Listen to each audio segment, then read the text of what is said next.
On pensait que c'était la fin des dramas sur Twitter, des dramas cinéphiles, parce qu'on se dit: «Ça y est, c'est l'esprit de Noël tout de même, ça va passer tout ça».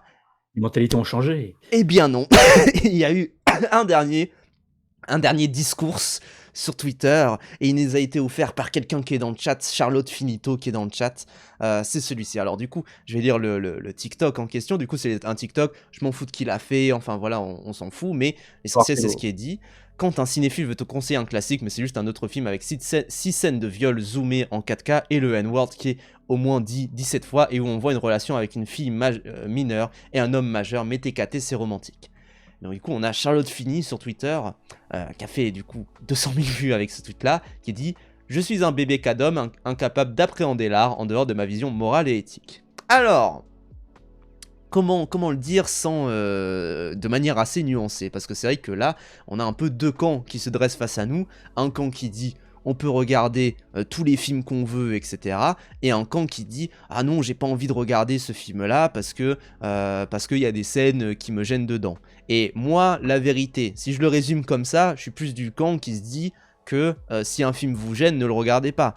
Par contre, il y a quand même quelque chose qui me fait me dire que en soi, il vaut mieux parfois se confronter à des films qu'on n'a pas nécessairement envie de voir parce qu'on a envie, parce qu'on trouve qu'il y a quelque chose d'intéressant dedans, et que si on reste dans une vase clos à ne regarder que des films confortables entre guillemets, que des films qui ne sortent jamais de notre zone de confort, on va être très rapidement limité, quoi.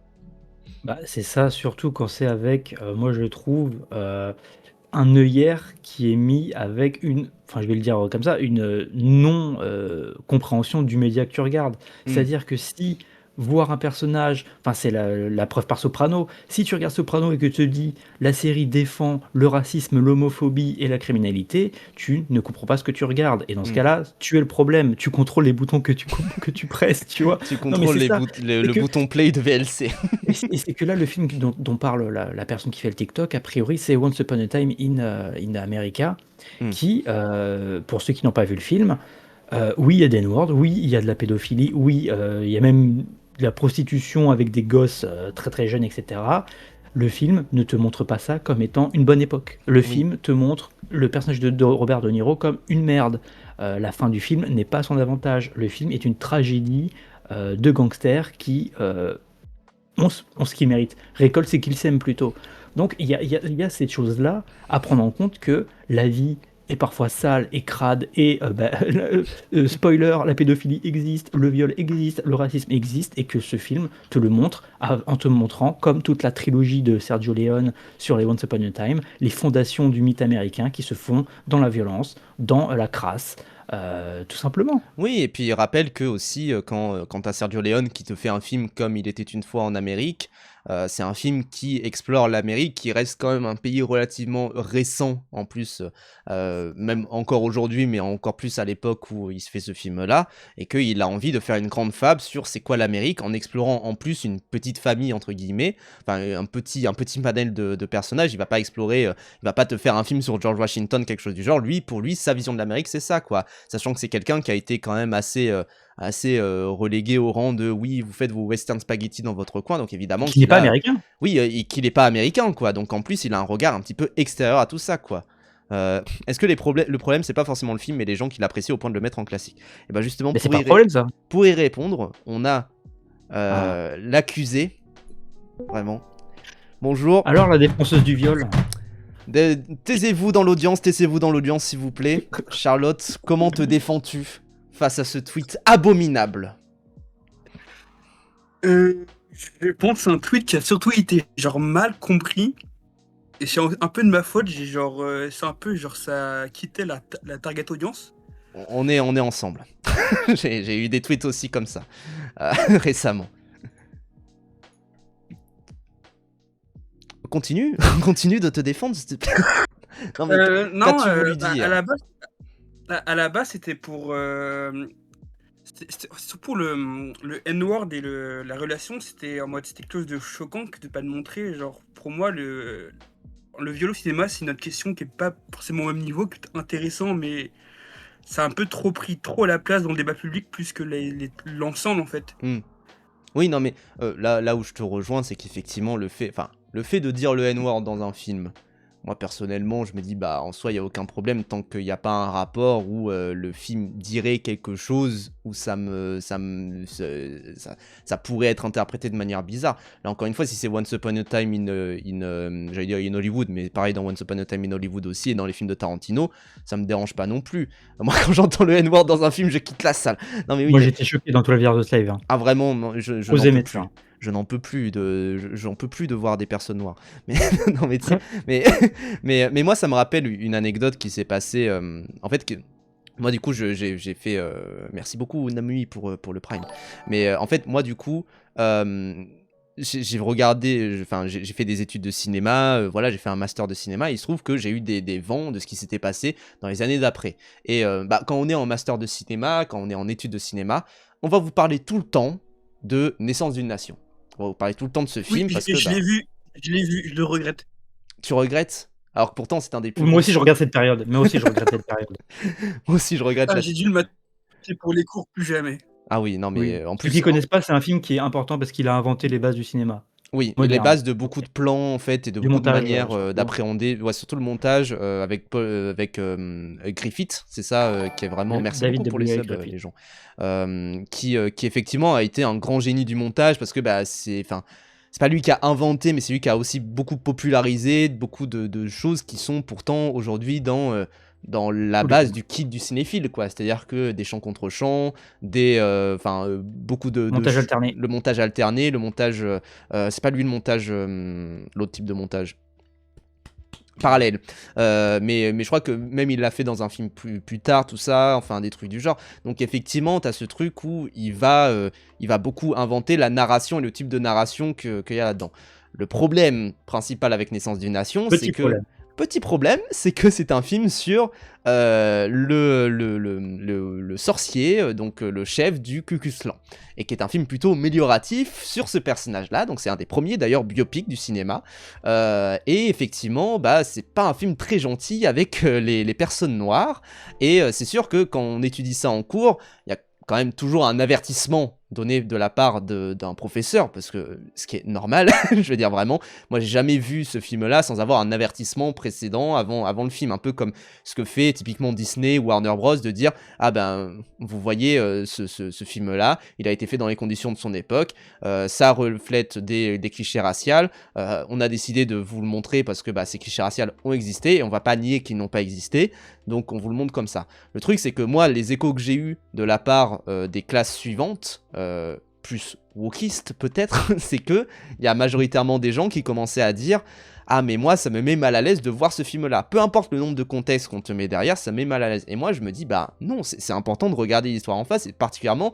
quand tu étudies le cinéma. À la limite je veux dire, moi, tout ce drama-là avec ton tweet Charlotte, ça me fait penser à... Il y avait un drama autour du film Muganga. Il y avait une femme, Putain, oui. une femme blanche, qui a dit « Ah, j'ai été plutôt choquée devant le film et j'ai quitté la salle. » Et moi, je me dis, en soi, tu fais ce que tu veux dans une salle de cinéma, tu peux quitter la salle de cinéma.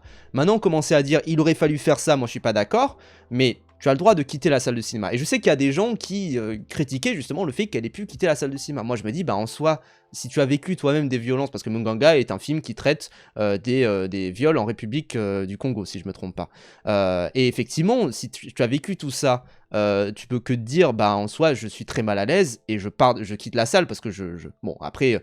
Tu vas dans une salle pour un film comme ça, tu sais à peu près dans quoi tu vas, mais ça, à la limite, c'est un autre débat. Peut-être que la personne ne s'y attendait pas et ne s'attendait pas à ce que ça réveille comme ça quelque chose.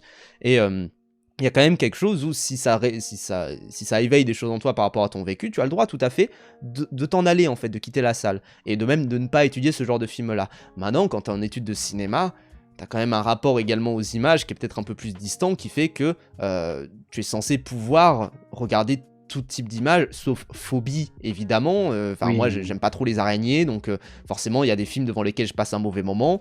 Il y a des films, on se préserve aussi des fois. Genre, Oui. genre des films trop gore ou je Oui, sais pas, Serbian Film typiquement, enfin je veux dire, oui, personne va étudier Serbian Film en cours, donc la question ne se pose pas, mais Serbian Film, on n'a pas envie de le voir, et je sais que typiquement ton tweet également, il y a eu des gens qui ont cité en parlant d'Irréversible, puisqu'effectivement, c'est un film qui a fait plutôt parler de lui à ce moment-là, quoi. Bah, il y a ça et bon attends quoi, je vais te laisser Charlotte répondre. Vas-y Charlotte, défends-toi.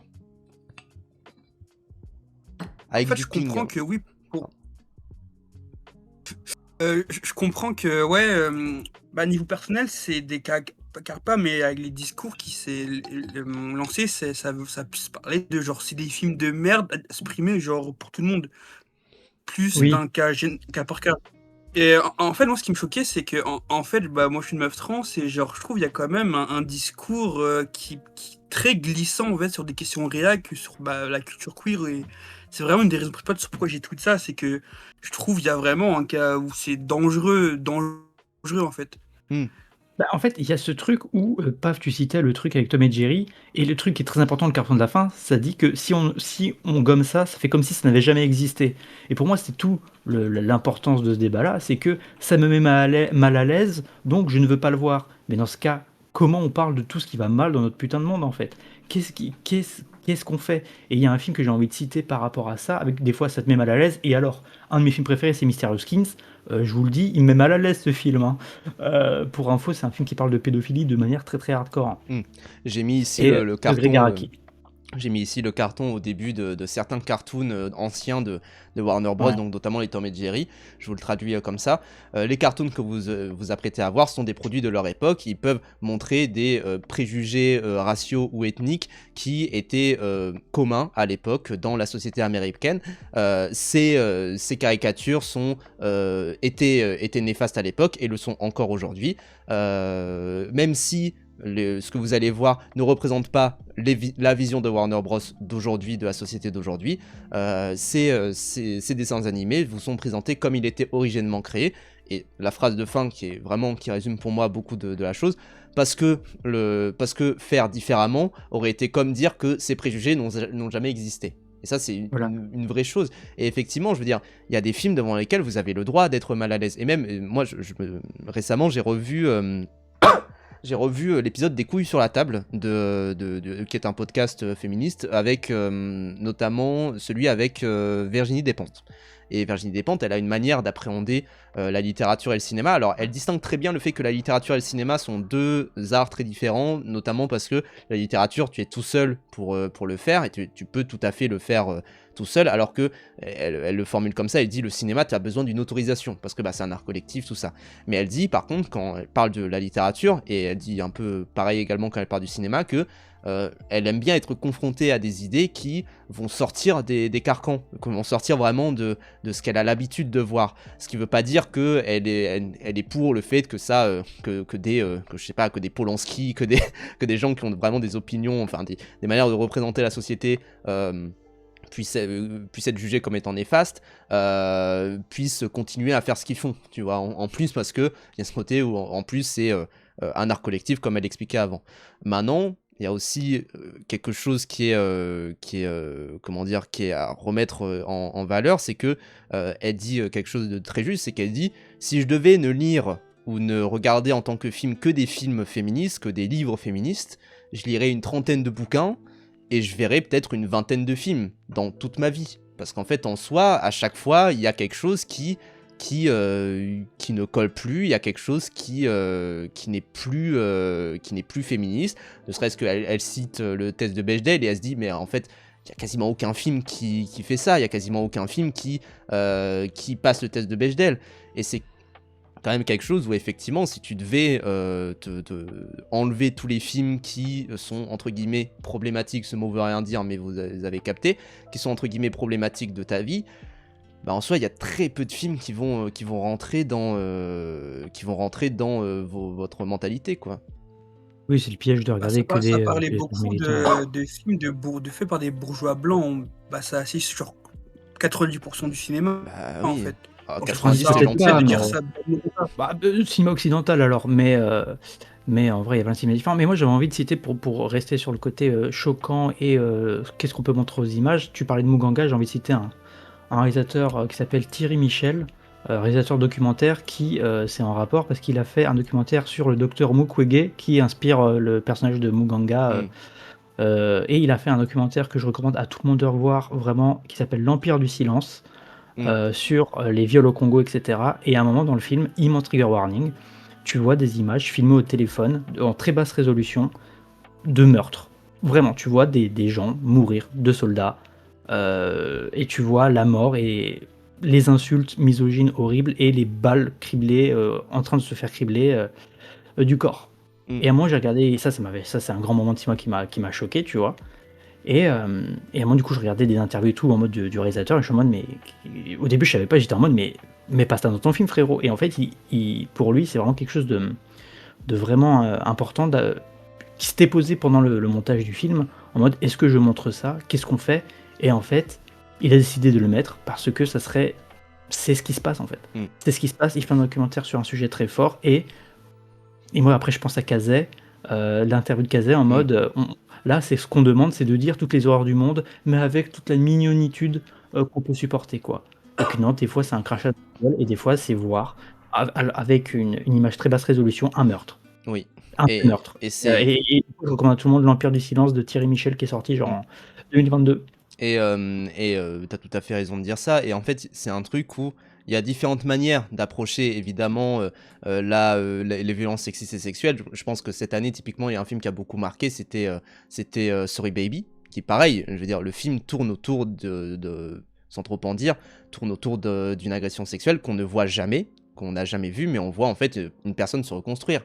Et ça, c'est quelque chose, enfin, c'est trop bien, tu vois, de voir qu'un film comme ça existe. Et d'ailleurs, je reprends ce que disait Despentes, et elle disait qu'en fait, en soi, le problème avec le cinéma, c'est le problème avec le cinéma, parce qu'en plus, elle prend un exemple très précis, elle prend l'exemple de Keshish. Je ne vais pas m'aborder sur toute la question Keshish, vous savez, j'ai déjà fait un live dessus, normalement la VOD devrait sortir d'ici peu, j'attends que le film soit plus en salle et qu'il soit dispo en VOD, comme ça j'aurai aucune sauce normalement, mais voilà, et elle prend l'exemple de Keshish et elle dit, bah c'est très bien que quelqu'un comme Keshish existe, parce qu'il apporte quelque chose en termes de regard. Le problème c'est qu'il n'y a pas de Keshish féminin, et le problème quelque part, généralement avec ce genre de vision-là du cinéma, pour aller peut-être un peu plus dans le sens du TikTok, c'est aussi que parfois, il y a des... comment dire, il y a que ces visions-là qui existent, quoi. C'est un peu... C'est le cliché dans Barbie, où il y a une blague dans Barbie par rapport au fait que tu parles à un mec du Parrain, il va t'en parler pendant 20-30 minutes, et en fait, il va pas te parler d'autres types de films, il va pas te parler Une bonne d'autres blague, types ça, de d'ailleurs. cinéma. Très bonne blague, d'ailleurs. Mais, mais c'est vrai que si ton cinéma n'est que ça, si ton type de cinéma est ce que tu vois comme étant des classiques, généralement d'ailleurs c'est un truc où moi je me souviens pareil que c'était quand j'étais en études, où il y avait un groupe Facebook d'étudiants et où ça disait, tu sais, c'était en 2020, donc il faut se dire, niveau wokisme on n'était pas encore là, enfin même c'était en 2019, quelque chose du genre, niveau wokisme on n'était pas encore là, ça disait, quel est votre réalisateur, point RIS préféré, point E, qu'on se dit, oula, attention ça va être wokiste, aucune femme dans le top. Genre vraiment aucune femme dans les propositions. Tu te dis bah à quoi ça te sert de mettre ça si c'est pour avoir zéro meuf là-dedans quoi. Et c'est pour ça que moi évidemment je te rejoins en grande partie Charlotte sur le fait qu'il faut pas rentrer dans quelque chose où comment dire, dans quelque chose, dans un aspect moral autour du cinéma. Maintenant, c'est vrai que, et ça c'est un autre souci, et c'est quelqu'un qui le mentionnait dans le chat juste avant que tu arrives, c'est vrai que ne voir le cinéma que dans des films entre guillemets choquants, parce que ça existe, je veux dire, moi j'en ai croisé des gens qui ne voient le cinéma que par le prisme de films choquants, films polémiques entre guillemets, et qui vont volontairement même afficher de manière morale, et c'est d'ailleurs tout ce qu'on a vu avec toute la polémique autour de Make to My Love Kanto Doué là récemment sur Twitter, et qui ne font que afficher le fait qu'ils ont adoré ce film là et qui font 50 tweets pour en parler. Moi aussi je me dis ah putain c'est bon, passer à autre chose quoi. Mhm. Donc voilà. Et surtout, moi, je voulais revenir sur certains commentaires, et notamment par exemple celui-là. Il disait on va pas trop oublier non plus que comme par hasard, un paquet de films considérés comme des œuvres d'art sont effectivement juste d'immondes exutoires à des fétiches malsains à peine dégagés. Genre les 20 000 films avec du viol sont des chefs-d'œuvre. Et encore une fois, c'est vraiment absolument pas ce que tu dis dans ton tweet. C'est ça le truc en fait. C'est-à-dire En fait, il y a vraiment la question, c'est horrible à dire, mais il y a vraiment la question du viol qui a pris trop de place dans le débat. Alors que c'est vraiment pas ce que Après- enfin, déjà, je trouve de mettre le principe du viol, du N-word et genre de façon mineure dans la même échelle, c'était bizarre de base. Oui. Après, c'est une caricature sur un TikTok, tu vois, genre c'est forcer Oui, le il y a trait, les etc. films en noir et blanc, en polonais. Oui, voilà, c'est Après, ça. c'est vrai qu'il y a un vrai truc autour du viol qui est toujours présenté comme étant l'essence d'un parcours féminin, que ça soit dans plein de genres. En fait, c'est quelque chose qui se retrouve dans beaucoup de films, beaucoup de genres de films. T'as même un sous-genre de cinéma de genre qui s'appelle le Rape and Revenge. Oui. Enfin, en fait, c'est vraiment quelque chose qui est beaucoup utilisé, mais aussi dans le monde de base. Enfin, c'est une arme de guerre aussi, le viol. Enfin, en vrai, c'est quelque chose qui est. Après, c'est aussi, il y a aussi plusieurs types de viol. T'as le viol en mode irréversible, t'as le truc en mode viol quand une meuf dort. Enfin, en fait, c'est qu'il y a plein de représentations différentes, Mm. comme autant de conditions de viol qui puissent arriver. Donc, tu as la personne qui dit les 20 000 films qui représentent le viol, ok, et combien de films qui sont vraiment bien là-dedans, combien de films qui marchent pas, qui sont intéressants, qui sont intelligents. Genre, non, il y a du viol, c'est cancel. Oui, Genre, moi, ça...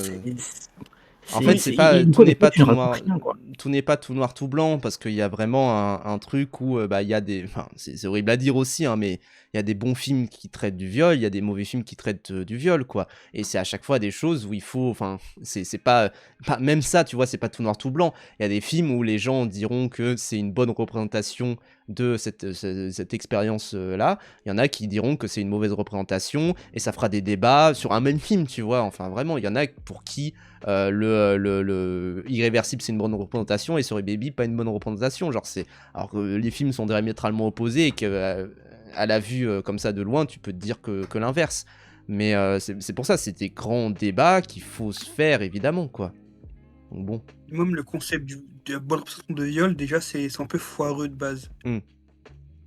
oui en plus avec toujours ce truc alors après je comprends c'est TikTok tu vois de censurer le mot enfin bref mais mais c'est vrai que moi je comprends que ce tweet ait fait débat c'est vraiment ce truc par contre c'est vrai que ça a quand même beaucoup tourné et pour pas non plus hausser le débat quoi moi c'est ça qui me fait un petit peu chier quoi bon j'ai beaucoup aimé ce tweet Bah, là ça a vraiment été en mode, oui, toi tu fais enfin, t'as vraiment m'associé des choses et des idées que je n'avais pas et c'était juste la majorité des trucs. ah bah bienvenue dans Il le n'y avait club pas de vraie C'est ça réflexion. qui est horrible, c'est que tu défends une vision qui te dit, bah, les représentations existent et bah, au bout d'un moment, c'est au cas par cas selon les films, tu vois, tu peux pas généraliser toute la production cinématographique à ça c'est pas bien parce qu'il y a cet élément-là.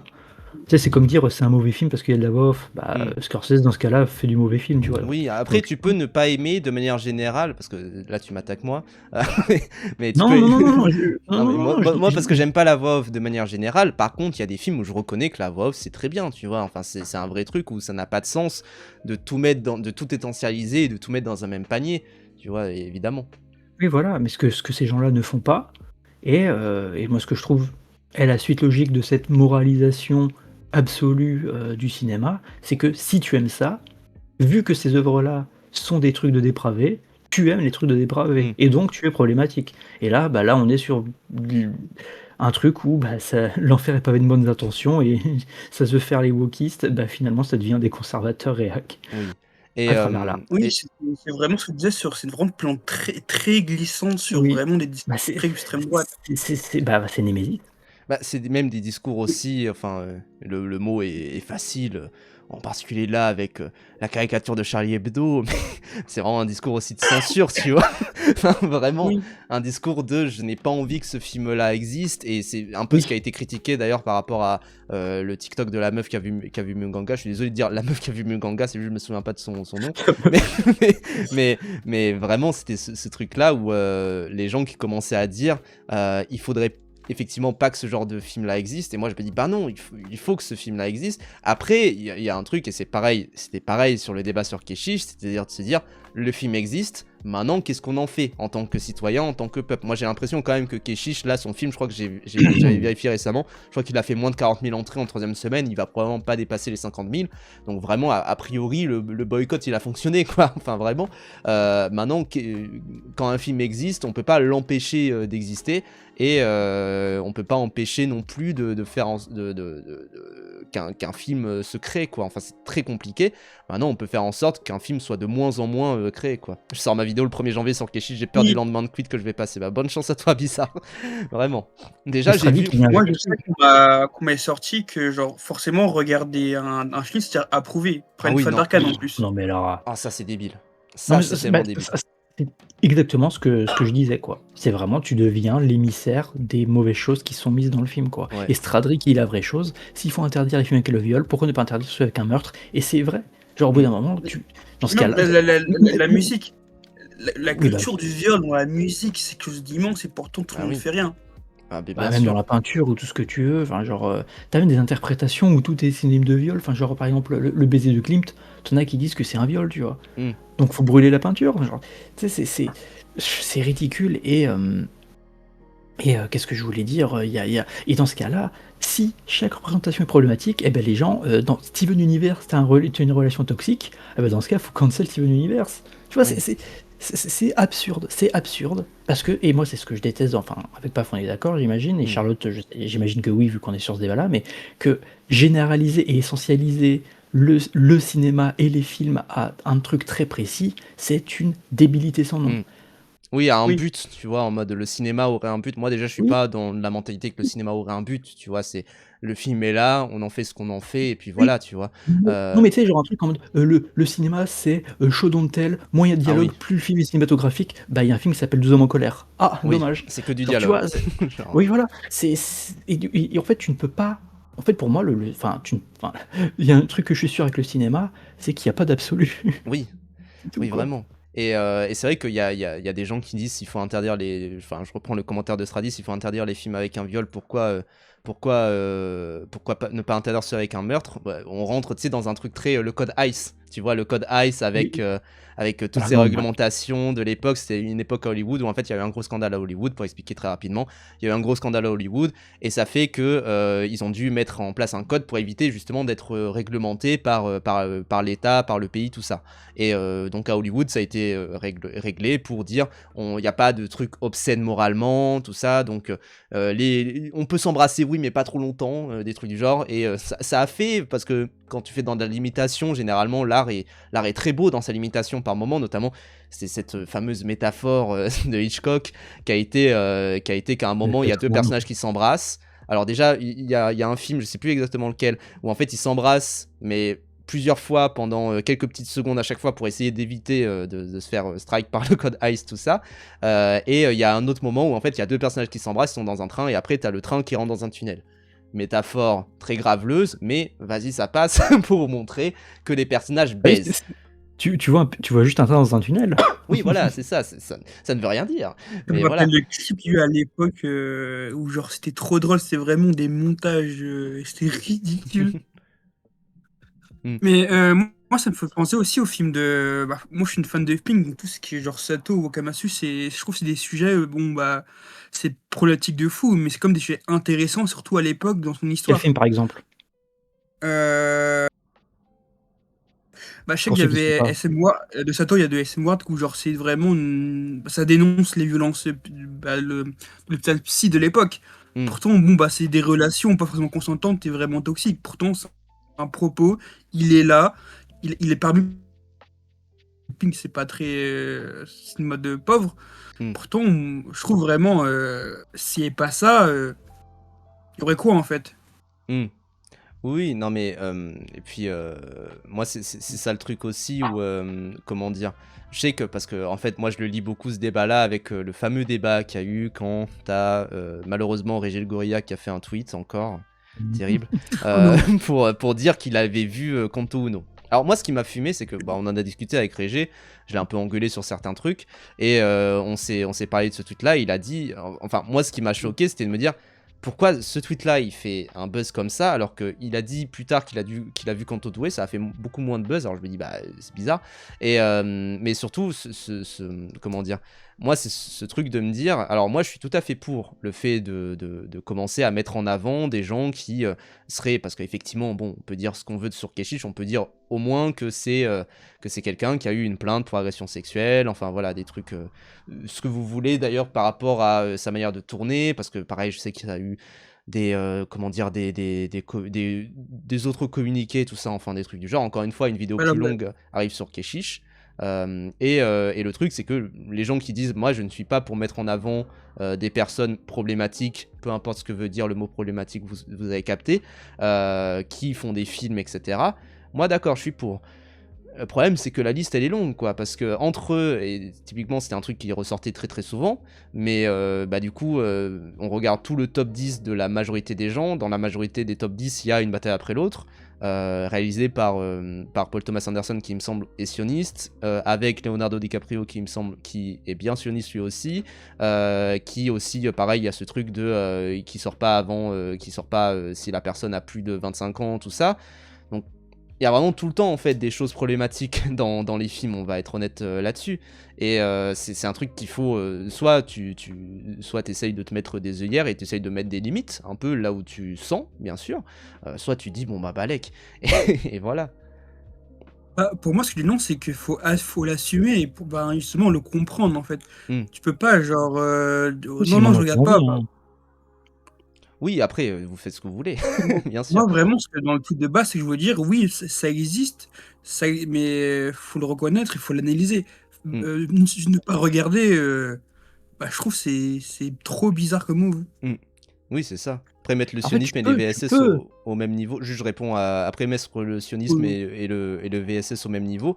Après, le sionisme là et actuellement la manière d'intervenir d'Israël commet également des VSS. C'est pour ça que j'en Oui, parle aussi c'est une arme de sous guerre, cet hein, angle-là, quoi. le Il y viol a est des une arme de viols de guerre, hein. guerre, Le enfin, Congo. oui, Bah voilà, oui. aussi, bien sûr. Bah, les Allemands en Seconde Guerre, enfin, c'est genre, Ouais.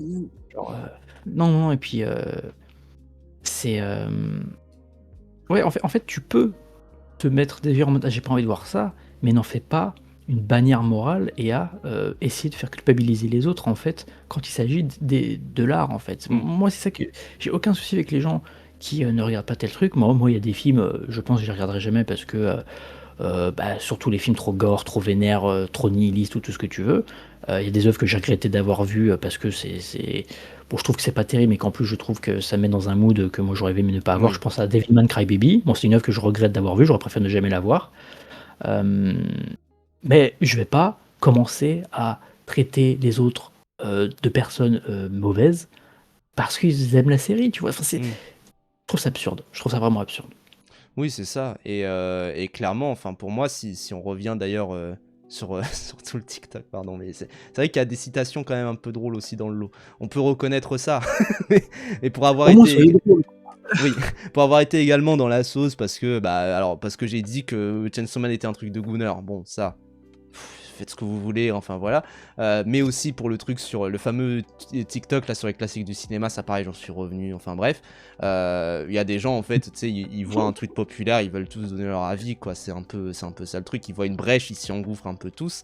Et c'est vraiment quelque chose où moi, pour revenir au tweet de base, je me dis bah effectivement, en fait, comment dire, c'est un peu le problème de manière générale d'ailleurs avec les débats, que ce soit sur Twitter, sur TikTok, tout ça, c'est que là en cumulé entre ton tweet et le TikTok de base, il y a peut-être 500 caractères. Donc vraiment c'est pas possible de faire un débat sur que ça, quoi. C'est un peu plus compliqué. Oui, surtout que genre, en fait, personne n'a compris le tweet, mais genre, Oui. ça m'a premier degré énervé. Je m'en suis pris des sauces. Mais là, je crois que c'est une première fois où genre, j'étais aussi peu compris du tout.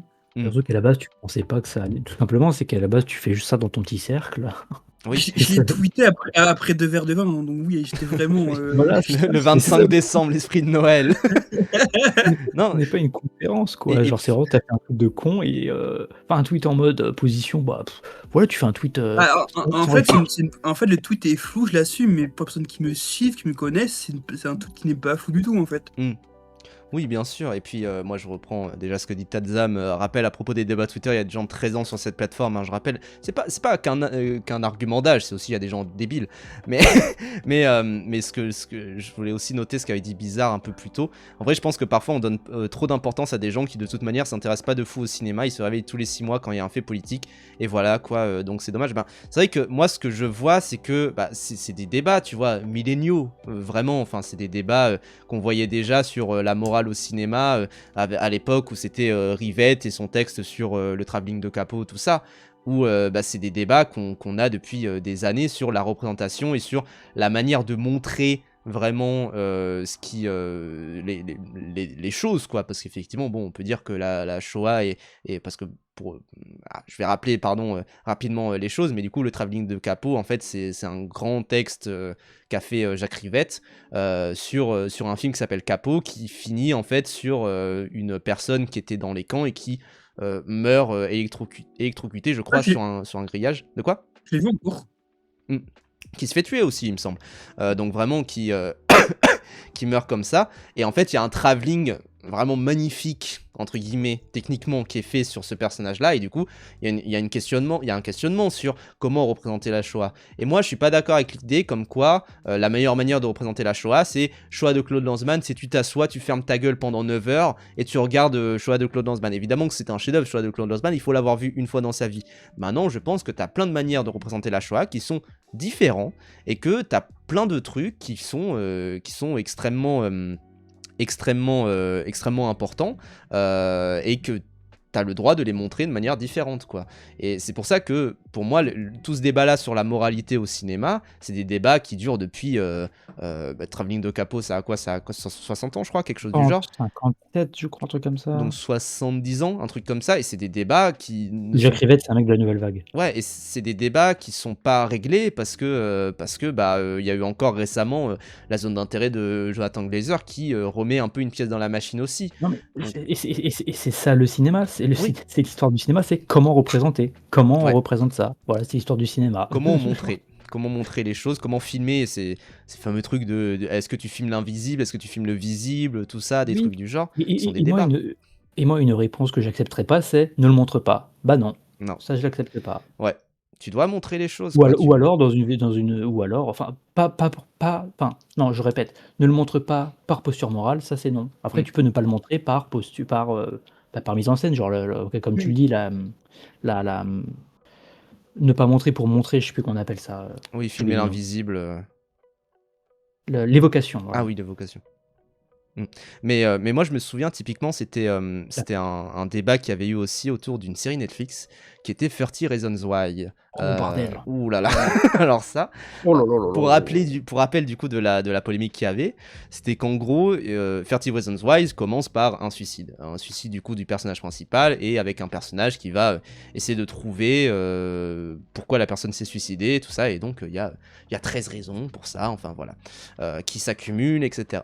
Et en fait il se trouve que dedans il y a une représentation au tout début de la série, moi j'ai pas vu la série donc je peux pas trop en juger, une représentation au tout début de la série qui dit de suicide, vraiment du suicide de la personne. Il se trouve qu'il y a eu, du coup, vu que c'est sorti sur Netflix, un changement de l'épisode plus tard, principalement parce que les concepteurs de la série se sont entretenus avec des associations anti-suicide pour voir quelle était la bonne manière de représenter un suicide sur une série. Et en vrai, moi c'est là où... C'est à la fin de la saison, ok, merci de le préciser. Mais moi c'est là aussi où je trouve qu'on rentre dans un avis plus complexe parce que je comprends à peu près pourquoi ils ont pris cette décision-là. C'est de la censure, mais je comprends à peu près pourquoi ils ont pris cette décision-là. Oui, c'est de l'autocensure, et de toute manière, t'as toujours, tu vois, de l'autocensure quand t'écris des trucs, etc., quand tu réalises des choses. Là, c'est vraiment après coup, quoi. Là, c'est vraiment après coup, c'est là que je trouve ça un peu étrange aussi. En mode, moi, je me dirais, les dégâts sont faits, quoi. Mais en même temps, si ça permet... pour prendre une métaphore horrible, mais si ça permet d'arrêter l'hémorragie, pourquoi pas. Maintenant, je comprends pourquoi ils l'ont fait, mais c'est vrai que je me dis, c'est étrange aussi, quoi. Principalement parce que le public de 30 Reasons Why, on va être honnête, c'est plutôt des adolescents qui vont effectivement être assez facilement impressionnés. Et il y a un truc où à l'époque de 30 Reasons Why, il y avait une hausse de suicide aussi, qui fait que... Mais en fait, là, on est vraiment sur un cas ultra complexe où cette question n'a plus qu'une autre beaucoup plus large. Où, en fait, on en revient sur la corrélation entre est-ce que c'est cette œuvre qui crée la chose ou c'est le contexte qui fait que cette œuvre existe. Et en fait, c'est une boucle, c'est un serpent qui se mord à la queue. Et rappelle les gens, d'ailleurs, rappelle parce que c'est vrai que c'est les périodes des fêtes et qu'il y en a qui passent un très mauvais moment. Déjà, vous n'êtes pas seul. Bien sûr, mais surtout le suicide n'est jamais corrélé à une seule chose. C'est d'ailleurs tout ce que prouve 30 Reasons Why, mais le suicide n'est pas corrélé à juste j'ai vu 30 Reasons Why, du coup, je vais me suicider. Non, ça n'a pas de sens. Tu Oui, te non. suicides pas juste comme ça parce que t'as vu un truc stylé. Tu te suicides parce que t'as des problèmes. Alors, tu peux avoir des problèmes de te sentir malmené par la vie, te sentir exclu de la société, des trucs du genre. Je veux dire, voilà, moi j'ai déjà eu des proches qui se sont malheureusement suicidés. Et c'est vrai qu'à chaque fois, c'est des questions où on se dit, bah, est-ce que c'est pas ma faute, tu vois, est-ce que c'est pas à cause de moi que la personne est passée de l'autre côté. Et forcément que c'est des questionnements très compliqués.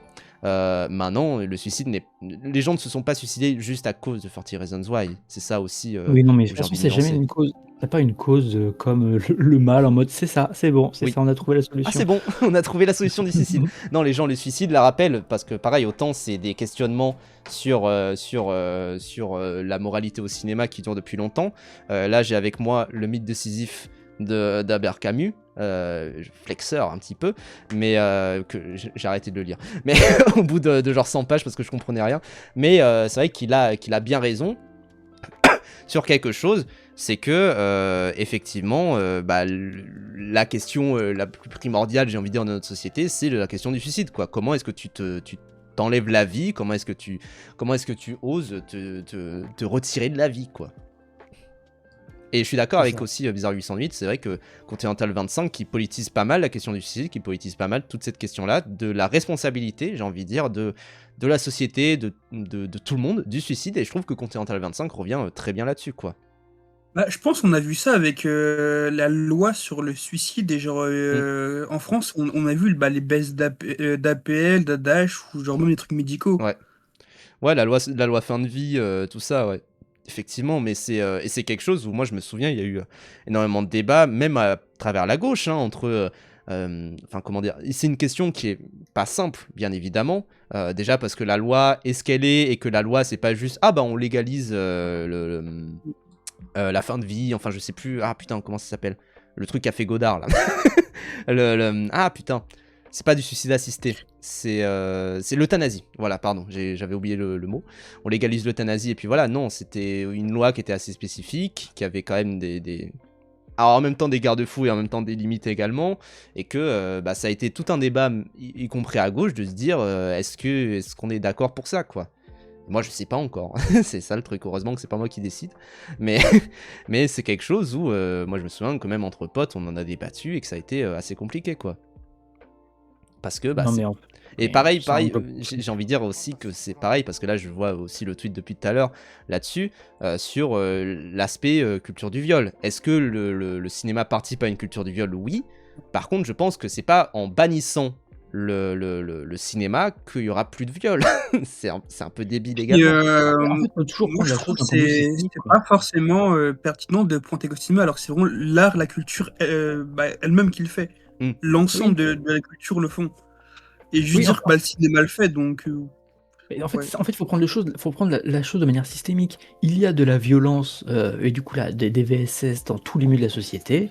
Donc le cinéma, comme c'est un art collectif, eh ben il vit dans une société, il vit dans son époque. Ben, il va y avoir des violeurs et des agressions de la misogynie dans ce milieu-là. Ce qui ne veut Hmm. pas dire qu'il faut pas le combattre. C'est juste que ça existe. Et du coup, les artistes, et du coup je parle pas de ceux qui violent, hein, même s'il y en a qui font ça et qui sont des violeurs aussi, mais les artistes vont aussi s'emparer de ces sujets-là. Hmm. C'est logique en fait, ça sort pas de nulle part, hein. Oui, oui, et Tu puis sais, c'est début des années 2000, il y a tout le monde avec 2001 et cetera, tu as eu plein de réalisateurs qui parlent de la caméra, du tout connecté, de l'espionnage, du complotisme et ce genre de trucs. Bah, ça vient d'une époque, c'est pas eux qui ont inventé ça d'eux-mêmes, tu vois? hmm. Alors, Et puis aussi, enfin moi je trouve que pareil, on est, comme tu disais Charlotte, aussi dans une sorte de dérive là-dessus, c'est que si on commence à dire ça, si on commence à développer, tu vois, ce fait que c'est pas parce que tu montres quelque chose que nécessairement tu condamnerais ou que tu serais pour la chose en question, bah du coup on va rentrer aussi dans un questionnement qui est l'utilité. Enfin généralement en face ça va nous proclamer l'utilité du cinéma et de dire oui mais du coup à quoi ça sert en fait, c'est-à-dire à quoi est-ce que ça sert de faire des films qui parlent de viol, peu importe de la manière, etc., si derrière le nombre de viols ne diminue pas. Et moi je trouve que là on rentre effectivement dans un terrain glissant qui est de parler de l'utilité du cinéma, alors que quand bien même, encore une fois, le film existe, on est là pour se le réapproprier, on est là pour l'utiliser, et puis voilà quoi. moi, Moi, j'ai une réponse en Pour mode à moi, quoi ça sert de vivre. Oui, genre, bien un sûr. film et un but, c'est trop bizarre. Pour moi, c'est des concepts qui sont pas forcément qui vont ensemble. Mm. Ouais, pour moi, là, on part sur de la philosophie. Enfin, moi, j'ai envie de dire, moi, je prends le truc de manière très simple. À quoi ça sert de vivre? On meurt à Oui. la fin. À quoi ça Ah sert de bah oui, vivre? tiens, tant qu'à faire. Bah voilà, hop. Et puis, J'ai envie de mater des films, je mate des films, nique ta mère. je veux dire, Genre, ça sert va, à ça, quoi. va pas y Si, avoir si, demain. les films servent à être vus. Oui. Voilà, fin. Va pas y avoir demain je veux dire, ça serait très beau, tu vois. Enfin, tu sais, c'est pareil quand il y a un truc en mode arbre contre le racisme et l'antisémitisme qui a été planté dans une ville. Ça va pas arrêter le racisme et l'antisémitisme, ça serait beau. Mais je veux dire, demain, il y a pas un film qui va sortir et puis tout le monde le voit et puis d'un coup, ça y est, il y a plus de Oui, violence c'est dans un le flux, monde, en ça fait. n'existe pas. C'est un flux. Oui, c'est ça. D'ailleurs, tous les films devraient avoir une morale écrite à la fin. Ben, ouais. Mais c'est un peu. Mais voilà, après, Non. voilà, il y a des films qui ont une morale, mais t'as même des fois des fins. Moi, je sais que moi, j'aime beaucoup Dominique Moll, mais moi, je trouve que c'est un de ses défauts d'écriture, c'est qu'il vraiment, il t'écrit une morale. À Ouais. la fin, il met une morale. Bah, c'est un peu. Enfin, moi, j'ai vu tout à l'heure Le Rire et le Couteau, et c'est un peu les moments D'ailleurs, qui quand tu me le m'ont. passes, hein. Ouais, je l'ai encore. Mais c'est un peu, je trouve, un poil le défaut du film aussi, c'est que il y a des moments où je me dis, bon, là, c'est le réal qui me parle. c'est pas les persos Oui, qui parlent, c'est le réal qui me parle. C'est quelques petits moments, ça n'empêche pas que c'est un très bon film, évidemment, mais c'est vrai que c'est des moments où je me dis, ah, un Ouais. petit peu Moi, dommage. pareil, j'ai vu un film hier que j'aime beaucoup. Je trouve qu'il a beaucoup d'âme et beaucoup de choses, mais en vrai, c'est un film qui est rempli de défauts. C'est dans la cuisine d'Nguyen. Et là, c'est vraiment, t'as la note d'intention dans le film, dit 30 fois par les personnages. En mode, ah, le racisme, c'est pas bien. Oh là là, il y a de la fétichisation. Oh là là, c'est pas bien. Genre, t'es vraiment en mode, oui, bon, on a compris. Oui. Après, c'est beau aussi, parfois, le réal qui parle, on le voit pas mal chez Eustache aussi. Oui, et puis même, enfin, comment dire, moi, c'était un moment qui m'avait aussi pas mal touché, c'est la fin de Killers of the Flower Moon, où c'est, bah, littéralement, le réal qui te parle. Je veux dire, autant l'assumer. En fait, moi, je suis de la team, autant l'assumer, et autant avoir le réal qui te parle à la fin, et qui te dit les termes, quoi. Je veux dire, Killers of the Flower Moon, c'est vrai que la fin, t'es dans son siège au cinéma, c'est pour ça que pour moi c'est vraiment un film de cinéma et c'est débile de le voir, enfin parce qu'il est sorti sur Apple TV, c'est pour ça que je le dis, mais c'est pour ça que c'est vraiment un film qui te scotche un peu dans son siège et qui te dit ah oui c'est vrai, ça a vraiment existé, genre Surtout vraiment. qu'il y a vraiment. En fait, c'est qu'il y a tout un décorum à la fin qui. En fait, l'hommage ne peut tellement pas. Enfin, l'ampleur de ce crime contre l'humanité qu'est le génocide amérindien. J'ai plus le terme approprié, désolé. Ah putain, des Osage. Des Voilà, Osage. des Osage, mais même globalement de tous les natifs américains, est tellement grand que tout ce qu'il peut faire, Scorsese, c'est être face à la cam et de dire bah voilà ce qui s'est passé, j'ai essayé de faire un bon film avec ça, mais à la fin, tu finis avec lui qui te dit bah désolé quoi. Oui, et Genre, c'est, qu'est-ce enfin, qui se passe? ça me rappelle C'est beau, aussi, hein, parce que c'est beau. en fait, c'est un vrai truc qui est, j'ai l'impression, dans notre temps en ce moment, mais ça me rappelle aussi toute la polémique qu'il y a eu autour de la voix de Inrajab. Tu vois, où effectivement, alors, Ouais, j'ai pas vu je encore. sais, voilà, Brivan, toi, pareil, t'es en mode, j'ai pas envie de le Mais je l'ai voir. pas Et vu. je comprends. Je veux dire, Non, vraiment. c'est pas ça, c'est qu'en fait le dispositif, je le trouve pas fou, mais après voilà, bah, ouais, tu dis que j'ai pas envie de le voir, c'est juste qu'en fait moi cette année j'ai vu quasiment aucun film qui parlait de la Palestine parce que j'étais en Hmm. mode eh, c'est bon, on a déjà tous les nazis sionistes qui se font leur Oh, j'ai cru que font leur t'allais rentrer dans un truc en non, mode, et c'est bon, Pallywood. ah non, on a tous les meilleurs, enfin tous les plus gros sionistes, toutes les chaînes, les France Info qui sont dégueulasses, qui sont Oui, horribles, et en plus je devrais voir un film qui me montre le vrai, enfin le documentaire Put Your Hands on Your ah oui, Hands oui. and Wall, où la meuf Celui-là, elle il est est morte dur, ouais. assassinée par Celui-là, il ce est dur. film de pute de sioniste, où t'as la voix d'une Rajab avec la vraie voix de la meuf qui s'est fait assassiner et les médecins qui sont butés. Je peux pas, pour moi c'est trop pour moi, tu vois. Oui, Et et je je peux comprends. pas. Non, mais et je comprends Genre, totalement qu'il y ait des j'ai pas vu le limites, film donc c'est pas une critique, hein. qu'il y ait des limites personnelles aussi. Enfin, je reviens à ce qu'on disait au début, de dire s'il y a un film, t'as pas envie de le voir, t'as pas envie de le voir, personne va te forcer Bah oui, et personne va te dire non, va le voir comme ça. voilà. Effectivement, t'as des films entre guillemets importants dans l'histoire du cinéma où bah, c'est des immanquables à voir, ça bien sûr. Mais par contre, moi, le fait qu'il y ait des gens qui commencent à critiquer enfin, je trouve le dispositif ultra efficace pour effectivement, enfin, et c'est un vrai film aussi pareil de cinéma où à la fin, putain, la salle a été silencieuse, hein. Genre vraiment, Bah forcément. oui, évidemment. Et c'est un truc où effectivement, tu t'interroges sur l'aspect moral du dispositif, mais ce que je trouve intéressant, c'est que pareil, comme dans Killers of the Flower Moon, il interroge aussi son propre dispositif. Il interroge aussi la manière de montrer les choses et la manière de montrer ce qui se passe en Palestine, parce que bah on a effectivement cette frontière qui se floute de plus en plus Et même si, moi je trouve, le défaut du film, j'ai envie de dire, c'est que t'as un moment où t'as écrit « ce sont les vrais enregistrements ». Genre au bout de 10 minutes de film, quelque chose du genre. Je comprends à peu près, hein, bien sûr. Mais je suis pas trop dedans. Juste, je lis Kikirit. Toute votre discussion me fait penser au bourbier Bastien Vives et le fait que très peu de monde à gauche essaye d'avoir une ligne autre que morale ou cancelleuse. Je l'ai pas la ligne, mais je suis en demande de résoudre la contradiction et je suis même pas un de ces lecteurs. Bah moi, c'est marrant que tu mentionnes ça parce que J'ai un pareil... avis assez sur ça, moi, mais Non, mais c'est marrant que tu mentionnes ça parce que pareil, il y a eu récemment, il y a eu une vidéo de Blanche Gardin qui... Alors, voilà, tu vois, c'est là où je vais revenir, mais qui parlait du fait que bah, là, en ce moment, elle était de moins en moins au cinéma, mais parce que bah, elle a affiché son soutien pour la Palestine, tout ça. Et bah, t'avais des gens qui disaient bah, soutenez Blanche Gardin en achetant, par exemple, ses spectacles sur sa chaîne de VOD et tout. Et parce que, bah, effectivement, depuis qu'elle a affiché son soutien pour la Palestine, elle est de moins en moins au cinéma, elle est de plus en plus, entre guillemets, cancel, tout ça. Et effectivement, bah, c'est regrettable de voir que la seule qui a un peu osé ouvrir sa gueule dans le cinéma français a de moins en moins de rôle, alors que c'était effectivement une des plus grandes humoristes, c'est toujours d'ailleurs une des plus grandes humoristes françaises. Et, après, tu dis il y a des films qui sortent tous les mois avec elle quand même. Hein, alors là, en ce moment, il y en il y a a eu La Femme des Neiges, il y a La Femme des Neiges, l'incroyable Femme des Neiges, il y a 2-3 semaines. Oui, je crois. mais là, c'était une exception et elle disait, bah, en soi, c'est un film qui a été tourné avant et effectivement, je suis dans la promo, mais je sais pas si j'aurai des trucs après, quoi. C'est un peu ça. Mais c'est voilà, c'est là actuellement, elle tourne plus. Tu vois, depuis 1 ou 2 ans, elle tourne plus. C'est ça le truc, c'est que tu sais. Le temps qu'un film se fasse, qu'il sorte, etc., ça prend énormément de temps, donc c'est pour ça que là c'est un peu les derniers qui sortent avec elle, quoi. Et pareil, il y avait un film avec un robot, là j'ai oublié son nom, qui était sorti en début d'année, je Un crois. monde merveilleux, un monde Voilà, merveilleux c'est ça. ok. Moi j'ai pas vu, moi j'ai pas trop envie de le voir. J'ai regardé juste parce que c'est tourné dans ma région de Natal. Soutien hein, bien sûr Au pays de Blanche, l'eau. mais voilà. Mais voilà, mais c'est vrai que je l'ai vu aussi chez PDA, je me suis dit, bon, c'est bon, elle va plus tourner. mais c'est vrai que clairement, moi je vois ça et je me dis bah effectivement il faudrait la soutenir, et je voyais des gens qui contre-tweetent en disant ah bah non parce qu'elle a soutenu Bastien Vives et qu'elle a aussi soutenu Louis C.K. qui était, alors Louis C.K. pour le coup c'était son ex Oui, qui, Ticket, par contre, c'est vraiment non. oui Vraiment, voilà, je c'est là-dessus. juste son ex, enfin voilà. Parce qu'elle a soutenu Bastien Vives, quand bien même je veux dire on est d'accord sur un truc, c'est que Bastien Vives a priori, je dis ça pour me Sauf plot tweet, il y a sauf il plot y a pas twist, agression, quoi, il y a rien. il a écrit des BD. Enfin, vraiment, c'est évidemment, ça participe à toute une culture. C'est moralement, si vous voulez le condamner, condamnez-le, bien sûr. Mais je veux dire, il a pas non plus agressé En fait, des meufs, quoi. Bastien Vives, A priori. de ce qu'on sait actuellement, le pire, c'est que c'est un gros beauf. Oui. Voilà, un gros beauf misogyne, ok. Il y en a à la pelletée de gens qui sont pas des agresseurs et qui font ça. Oui. Donc bon, Je veux dans ce dire, cas-là, moi, désolé, mais dans ce cas-là, des mecs beaufs qui aiment bien mettre des grosses nanas à poil juste par fétichisme, faut canceller Shiroda. ah bah oui. Ah bah je suis désolé. Voilà. Et là, ça sera beaucoup moins Parce que entendable, peut-être. Hein.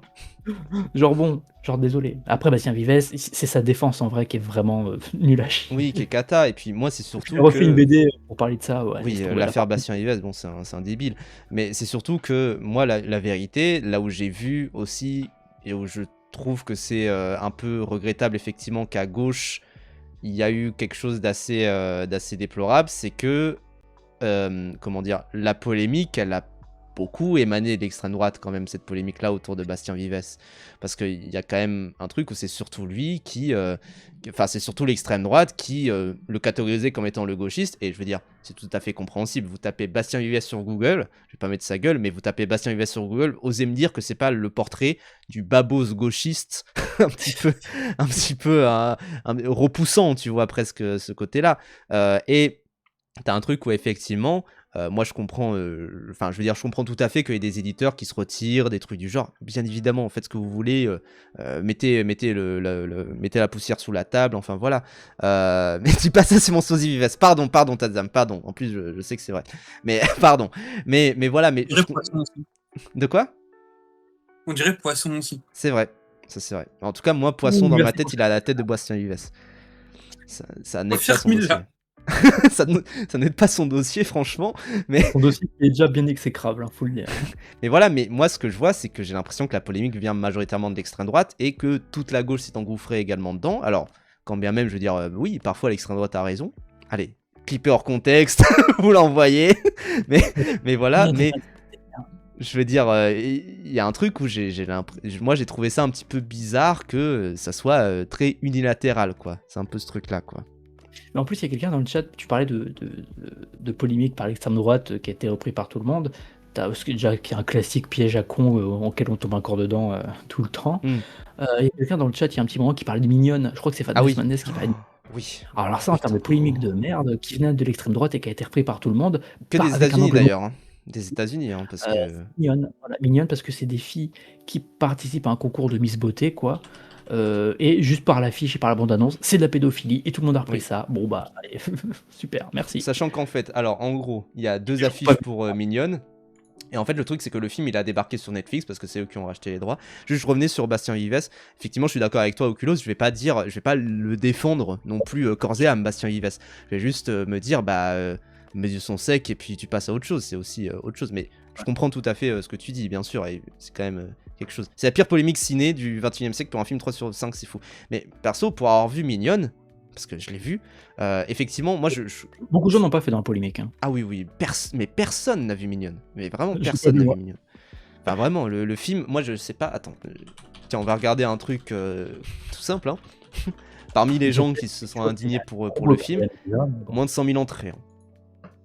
Genre vraiment les gens, enfin, et en fait ce qui s'est passé c'est que nous on avait cette affiche là, donc l'affiche à droite, et aux États-Unis et sur Netflix, vu que c'est eux qui ont acheté les droits, ils ont eu l'affiche à gauche, et du coup ils se sont dit c'est quoi ce film de pédophile? C'est un film qui dénonce, genre vraiment, enfin, moi je suis d'accord que ça existe pas, tu vois, les films qui dénoncent un truc, etc. C'est juste les films apparaissent et puis voilà, mais Mignonne, c'est même un peu caricatural à quel point ça dénonce ce truc-là, quoi, dans les plans, dans tout ce que ça se passe.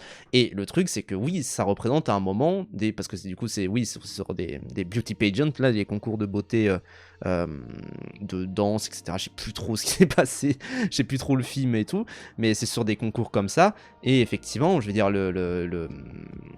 les personnages, à un moment, font ces numéros de danse, quoi. Genre, je veux dire, je trouve ça. Et effectivement, c'est une polémique qui a existé que aux États-Unis, quoi. C'est l'équivalent de la bande-annonce et de l'affiche de Scream Records. Mais bien sûr.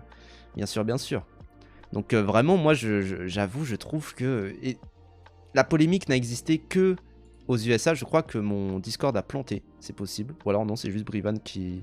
Tu m'entends encore, Charlotte? Oui. Ah oui, c'est bon, pardon. Je sais pas comment ça dit. non, mais c'est juste que Brivan répondait pas. Du coup, je me suis dit, ouh, le bizarre. Mais je crois que c'est juste qu'il est daroned. Mais c'est surtout que. Effectivement, moi, je me dis, en soi, comment dire, le truc, moi, qui me dérange, c'est qu'effectivement, personne n'a vu le film, quoi. Tout le monde s'est basé sur l'affiche, la bande-annonce, et a commencé à faire ça, quoi. Donc, c'est pour ça. Moi, je vais terminer un peu cette séquence autour de ton tweet, Charlotte. On en a déjà bien trop parlé. Vanessa Mignonne est ma pire séance cinéma. J'arrive dans la salle, un mec avec son jean ouvert et la main dans le froc. Et quand j'arrive à ma rangée, un mec me regarde avec un regard noir et se déplace sur la rangée la plus près du mur. Clairement, certains étaient là pour ce LeBron James. Après, le problème, c'est que les gens se LeBron James surtout. Genre, c'est un peu ça le problème. C'est-à-dire que peu importe ce qui se passe, les gens vont se LeBron James et vont se branler. Un des films là les plus populaires, c'est Zootopie. Je pense qu'il y a des gens qui se sont branlés devant Zootopie 2. Re-Brivan. Je reviens sur ça, c'est un classique. Coupable. Merde. Non, mais parce que quelqu'un disait que Isaline disait être arrivé dans la salle pour Mignonne et voir quelqu'un avec son jean ouvert, la main dans le froc. Oui, alors évidemment, il y a des gens qui se branlent sur ce genre de film-là. Mais en fait, à part si vous interdisez l'intégralité des vidéos dans lesquelles il y a des enfants sur Internet, et encore, la pédophilie va pas s'arrêter, quoi. C'est un peu ça aussi. Donc bon. Salut Potatoes. mais voilà. Mais tout ça... C'est vrai que Régé s'est branlé sur Zootopie. On parlait de pédophile. Ah bah voilà, l'expert en chef. Non mais tout ça pour... De quoi? Régé, bah, c'était la blague, la vanne. Oh bah oui, enfin. Mais tout ça pour dire que, effectivement, vous avez le droit de mettre des scènes de viol dans vos films, quoi. A priori. Et on encourage même. Non, mais c'est même pas un truc d'encourager. Après, je trouve que c'est vrai que la majorité sont très mal faits. Je trouve c'est vraiment du cas par cas et généralement c'est minoritaire les bonnes scènes de viol. Ah, Mais j'aime bien parce que je crois qu'en fait Grim est en live et qu'actuellement il est en train de regarder, ah oui, voilà, il est en train de regarder le live alors qu'on est en train de parler des scènes de viol et que les gens sont là en mode ah Régé le caca, très Ah très malin. oui. Je parle de Régé en plus après, hein, si jamais. Je vais dire que c'est une merde. Régé le Gogoleria. Hein. Voilà, Régé le Gogoleria qui allait voir Make to My Love Conto Doué, qui a pris sa place à 20 balles et bon live Allez, Grim et Théo, bon live. Mais tout ça pour dire quoi, pardon, reprends Charlotte. T'es en train de dire quelque chose. Et puis en fait moi je suis d'accord, les bonnes scènes de viol c'est genre très rare et genre Dans le sens bonne scène de viol, attention, définis-le bien. oui, oui, non. Non, mais genre des bonnes scènes genre un peu respectables ou genre c'est pas vraiment du fantasme, oui. Hmm. Du fantasme. Et je trouve enfin en fait je suis d'accord que c'est très touchy genre Ah, voilà, c'est vrai que c'est un sujet compliqué. oui, Hein. en fait, je trouve il y a beaucoup de manières de le faire sans forcément bah, attends, comment dire? En fait, je suis Oui. d'accord, il y a comme un côté très fantasme qui je trouve pas forcéément nécessaire. Et il y a des meilleures façons Bah, c'est d'expliquer les propos. typiquement toute la carrière de Luc Besson, quoi, qui effectivement, bah, tu sens que il faisait. C'était lui dans la projo de Mignonne. Hein. Non, mais tu sens que c'était pas non plus un déplaisir, quoi, de faire le film comme ça.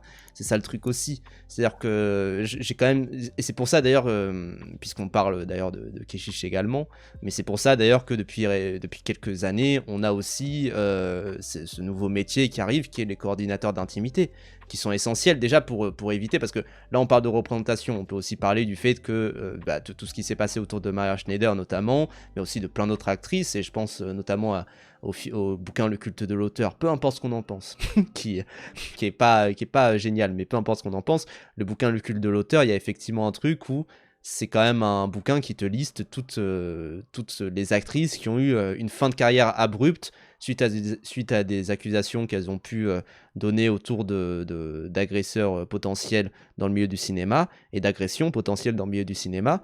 Et c'est effectivement un truc où, même si on sort du cadre pur de la représentation, c'est un problème, quoi. Surtout que dans le livre, c'est vraiment présenté de manière assassine, en mode c'est vraiment juste 3 paragraphes par personne, c'est vraiment son âge, par qui elle s'est faite niquer, et enfin niquer dans le sens de par qui Oui. elle s'est faite virer, genre de trucs Oui. à polémique, et voilà, et ça passe, c'est ça pendant plein de pages, donc c'est quand même assez parlant, je trouve, comme chapitre dans le culte de l'auteur. Donc c'est pour ça que ça change. Enfin, moi je pense que de notre vivant, on verra pas un monde sans VSS. Je pense que c'est impossible. Si, moi je vais le combattre et j'ai réussi à gagner, je pense. Demain, je pense que tu peux y arriver demain, s'il te plaît. 2027. 2027, bon, ça devrait aller alors. Non, mais on vivra pas dans un monde sans ce genre de représentation-là, et c'est pas.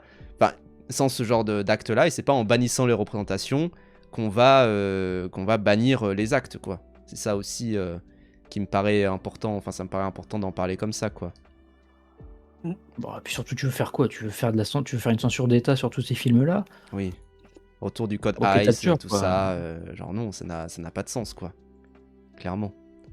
Et voilà, mais en tout cas, merci pour ton tweet, Charlotte, puisque ça a fait. Non, mais c'est bien, ça a fait du discours avant Noël, avant le nouvel an, quoi. Mais c'est pour ça, moi, j'y pensais aussi. T'as besoin, je suis là, je m'y connais en discours. Merci. Mais c'est pour ça, moi, je pensais, parce qu'il y a eu, tu sais, il y a un compte qui répertorie tous les discours du game Twittos gauchiste. Oui. Twitter Bah, gauchiste. je l'ai regardé plusieurs fois aujourd'hui. Ah bah ça, pour voir si t'étais dedans. Ah, mais j'en serais très fier. Je préviens, j'en serais très fier. Mais moi, Alors, j'aimerais en fait, des deux tweets, celui qui a le plus de chances d'être dans le truc gauchiste, c'est plutôt le tweet du TikTok. Hein. C'est pas le tien hein, en tant que tel. Hein. Moi, je trouve. Oui, mais bon, c'est moi qui l'ai ramené, donc bon. Oui, et t'as ramené le truc sur Twitter, donc t'as déjà ramené le truc. Mais moi, c'est vrai que j'ai presque envie de lancer un truc pareil comme ça, parce que moi, c'est vrai que en fait, je suis au courant de tous les débats sur TikTok, sur Twitter, sur TikTok, tout ça. J'avais parlé ici d'un truc où c'était un tweet. Enfin, c'était 3 tweets à la con sur Chantal Ackerman et sioniste, tout ça, des trucs du genre. Je peux vous dire que je suis au courant de tous les débats qu'il y a eu, et parce que bah, c'est mon fond de commerce aussi, quoi. Toi, tu fais trop, mais même en privé ou dans des Discord de potes, tu ramènes des tweets à 10 vues et t'es là à dire oh c'est horrible, bah oui, tu cherches tous les tweets de plus gros fils de pute. Ah, mais C'est mon dada. C'est mon dada. Vraiment, il est que à foutre. Vraiment. Mais c'est pour ça, faudrait ça sur le game Twitter gauchiste. Moi, je trouverais Mais ça sain. tu voudrais faire une liste. Ouais. Étonnant venant d'un Comme LFI. ils ont fait à tes ancêtres. Ah ouais, LFI avec les listes. Mélenchon et les listes. Mais ouais, mais tout ça pour dire merci à toi pour ton tweet, Charlotte. Je vais pas te... Moi, j'ai liké le tweet perso. Moi, je n'ai pas liké, vous le noterez. J'ai liké des tweets qu'il citait. J'ai liké, Il ment. j'ai liké l'excellent tweet de Poisson, qui effectivement est très réel là-dessus. Mais moi, effectivement, je n'ai pas liké le tweet. Je vous jure qu'il ment. L'écoutez pas. Ah, et tu sais quoi, tu m'as convaincu, je like le tweet. Le like qui était fatigué, qui a mis 5 secondes à se faire. Autant c'est facile sur TikTok, sur Twitter de voir les débats, autant être au courant des débats TikTok, faut être rendu à un certain niveau. C'est vrai. Franchement, Paf, tu devrais lancer World of Warcraft. Non. En plus, j'ai encore un tweet qui a fait parler dont j'ai envie de parler aussi. C'est quoi ton tweet? T'as dit quoi encore? Non, mais on va en discuter, C'est pas moi qui ai dit un truc en plus. Devinez qui c'est qui a dit quelque chose. C'est lui. Donc voilà, j'en parle juste après, mais d'abord, au revoir Charlotte. Bonne soirée à toi. À toi aussi. Bonne soirée.